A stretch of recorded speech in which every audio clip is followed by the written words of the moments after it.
In this video, I'm going to show you how to get the old two-row shortcut layout on the Chrome new tab page, step by step. If you've opened Chrome recently and noticed that your shortcuts look different, more limited, or just not the way they used to be, this guide will help you bring back a more familiar layout as much as Chrome still allows. Before we get started, please hit like and subscribe if this video helps you out, because it really supports the channel and helps more people find these tutorials. First, open Google Chrome on your computer. Make sure you're using the desktop version of Chrome since these settings are controlled from the browser itself. Once Chrome is open, click on a new tab so you can access the Chrome homepage. This is where the shortcut layout appears, and it's also where you can customize what shows up on the page. Now look down at the bottom right corner of the new tab page and click Customize Chrome. This opens Chrome's homepage customization panel, where you can change the background, color theme, and most importantly, the shortcut settings. If you don't see the panel right away, make sure you're on the actual new tab page and not a regular website. Inside the Customize Chrome menu, find the section labeled Shortcuts. This is the setting that controls which shortcut icons appear on your homepage. You'll usually see an option for My Shortcuts or Most Visited Sites. Select the option you want, depending on whether you prefer to manually choose your shortcuts or let Chrome show the sites you visit most often. Enabling this is important because Chrome won't show the shortcut area properly unless shortcuts are turned on.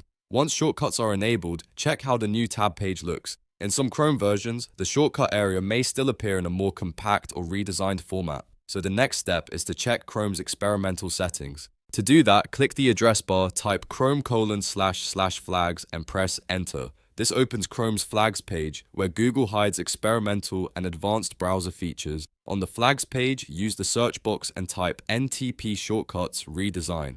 This is the setting related to the new tab page shortcut layout. If it appears in the results, click the drop-down menu next to it and change it to enabled. After that, look for the relaunch button and click it so Chrome can restart and apply the change. When Chrome reopens, go back to the new tab page and check the shortcut layout again. Depending on your version of Chrome, this may help restore a more classic-looking shortcut arrangement or bring back part of the older layout behavior. Keep in mind that Chrome frequently updates these features, so the exact result can vary from one version to another, but this is the best place to look if you want to get back the old two-row shortcut style. If you still don't see the layout you want, make sure shortcuts are enabled in Customize Chrome and that the flag was actually set to enabled before relaunching. Sometimes Chrome needs a second restart or a refresh before the change fully appears. You can also remove shortcuts you don't need and organize the new tab page so it feels cleaner and easier to use. And that's it. You've now checked the main Chrome settings and flags needed to restore the old two-row shortcut layout on the new tab page. If this tutorial helped, don't forget to like the video, subscribe for more Chrome tips and software tutorials, and leave a comment if you want help with another Chrome feature. Thanks for watching, and I'll see you in the next one.